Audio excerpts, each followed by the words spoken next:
नमस्कार नेटिव। मैं nativist D Raut, अध्यक्ष नेटिव रूल मूवमेंट बोल रहा हूँ।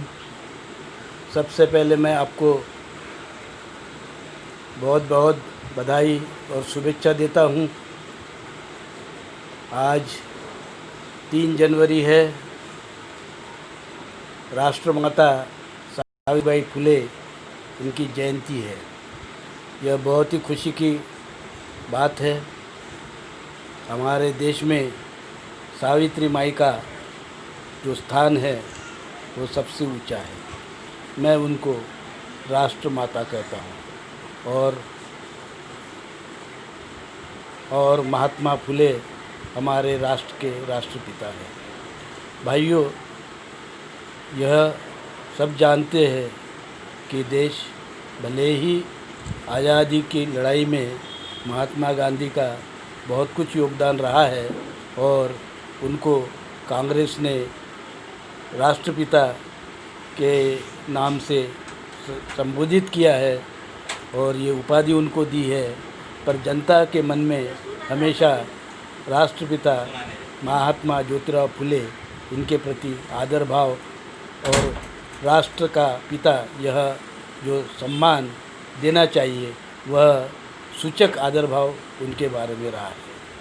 महात्मा ज्योतिराव फुले की जो पत्नी है माता सावित्रीबाई, वे भी महात्मा ज्योतिराव फुले के काम में सदैव उनके साथ रही और उनका काम भी महात्मा ज्योतिराव फुले से कुछ भी कम नहीं है। उन्होंने अपने पति के कंधे से कंधा मिलाकर राष्ट्र सेवा की, जन सेवा की, समाज सेवा की और शिक्षण क्षेत्र में भारत में वो काम कर दिखाया कि जो काम कभी किसी ने नहीं किया। उन्होंने वो पहली स्कूल की महिला टीचर बनी। महिला के लिए, लड़कियों के लिए स्कूल खोली गई और उस समय के ब्राह्मणों ने उनको बहुत ही बुरी तरह गाली गलौज किया। उनके कपड़े के ऊपर में गंदगी फेंकी और उनको मारने की भी धमकी दी गई, पर वो कभी नहीं डगमगाई और उन्होंने अपना काम चालू रखा।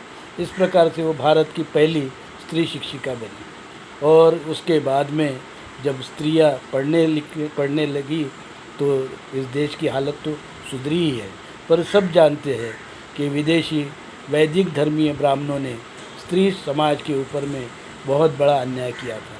जिस प्रकार से अस्पृश्य समाज कहकर एक नेटिव वर्ग को उन्होंने प्रताड़ित किया था और मानव के जो अधिकार है उससे वंचित किया था, उसी प्रकार से महिलाओं को भी ब्राह्मण वर्ग ने प्रताड़ित किया था और उनको एक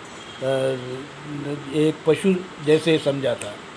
साथियों, महात्मा ज्योतिराव फुले ने जो काम किया उसके साथ साथ उन्होंने धर्म में भी बहुत कुछ काम किया, जिसके काम में माता सावित्रीबाई फुले ने बहुत ही योगदान किया। जो सत्यशोधक समाज है उसकी निर्मित की गई और हिंदू धर्म में जो हिंदू धर्म कैसा ब्राह्मण धर्म से अलग है यह बताने की कोशिश महात्मा फुले ने की। हम जानते हैं कि इस देश पर जो सत्य है, सत्य को स्थापित करना, यह सबसे पहले काम अगर किसी ने किया है तो वो है भगवान गौतम बुद्ध ने। उसके बाद में महात्मा ज्योतिराव फुले का नाम आता है, जिन्होंने सत्य का शोध किया।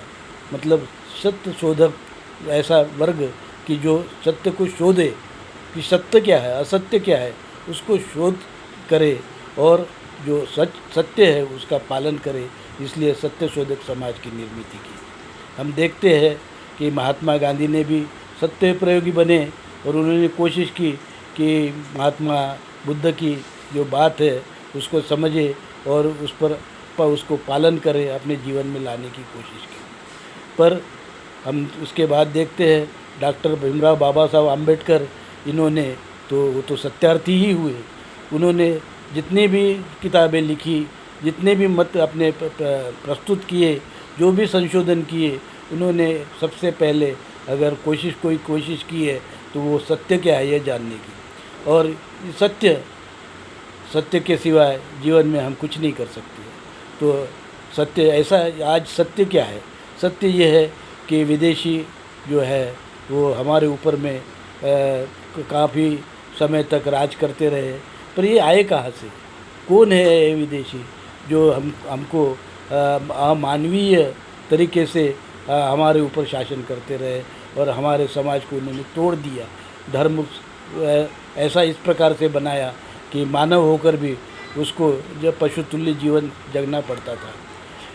आप जानते हैं और हम सभी जानते हैं कि ब्राह्मण वैदिक धर्म ये धर्म नहीं, वो अधर्म है।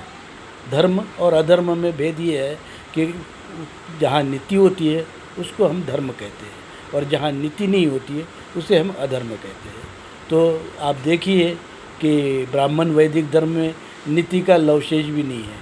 कोई भी ऐसी नीति नहीं है जिसको वो कह सके कि ये इसमें ब्राह्मण धर्म ये धर्म है। तो धर्म क्या है? धर्म गौतम बुद्ध ने बताया। धर्म जो सत्यवक्ता कबीर है उन्होंने बताया। धर्म सत्य जो शोधक है महात्मा ज्योतिराव फुले उन्होंने बताया। धर्म क्या है यह डॉक्टर बाबा साहेब आम्बेडकर ने अपने जीवन में बताया। हमें उस धर्म को पालन करना है, वो चाहे बौद्ध भगवान बुद्ध के धर्म के नाम से हो, जैसे बौद्ध धम्म कहा जाए, या फिर महात्मा ज्योतिराव फुले का सत्य शोधक धर्म हो, या फिर कबीर जी का जो है हिंदू धर्म हो, या डॉक्टर बाबा साहब ने जो धर्म हमें फिर नया धर्म जो धर्मांतर कर हमें जो फिर से बुद्ध धर्म बताया वो धर्म है, बताया हो वो धर्म है। उस धर्म को हमको पालन करना है। साथ साथ हम देखते हैं कि धर्म और अधर्म ये संसार का नियम रहा है और उसमें केवल एकमात्र धर्म है जो अधर्म है, जो है वैदिक ब्राह्मण धर्म। हम यीशु कृष्ण ने बताया उसको भी धर्म कह सकते हैं।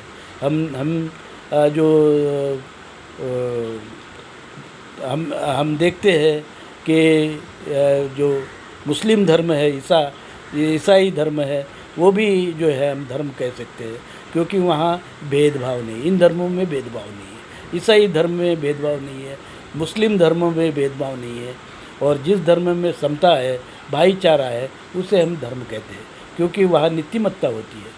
तो नीतिमत्ता जहाँ होती है उसे हम धर्म कहते हैं, और जहाँ नीतिमत्ता नहीं है उसे हम अधर्म कहते हैं। तो संसार में बस एक ही लड़ाई आज चल रही है, धर्म और अधर्म की। अधर्म है वैदिक ब्राह्मण धर्म, जिसे हम अधम भी कह सकते हैं। ब्राह्मणों को हम अधम कहते हैं क्योंकि वो अधर्म का पालन करते हैं, इसलिए वो अधम ही है। वो मानव कहने के लायक नहीं है, किसी भी देश में रहने के लायक नहीं है, किसी में समाज में रहने के लायक नहीं है। वो ऐसे लोग हैं कि जो जहाँ जाएंगे उस समाज को वो जो है वो इस प्रकार से अपनी अधर्म से प्रभावित करेंगे कि वो समाज समता और न्याय ये इस बातों को, नीतिमत्ता को जो है दरकिनार कर देते हैं, और समाज की अवनति शुरू हो जाती है और राष्ट्र भी वो किसी काम का नहीं रह जाता। तो साथियों, आज 3 जनवरी के दिन हम ये संकल्प करें कि हमको धर्म का पालन करना है, और ख़ासकर उस धर्म का जिसमें नीति हो, समानता हो, भाईचारा हो। ऐसा जो धर्म है उसी धर्म की बात महात्मा ज्योतिराव फुले और राष्ट्रमाता सावित्रीबाई फुले ने अपने जीवन में की है। हमको उसी को पालन करना है। इसके साथ ही मैं अपनी 2 बातें ये समाप्त करता हूँ, और आप सबको सावित्री माई फुले की जयंती पर मैं शुभकामनाएं देता हूँ।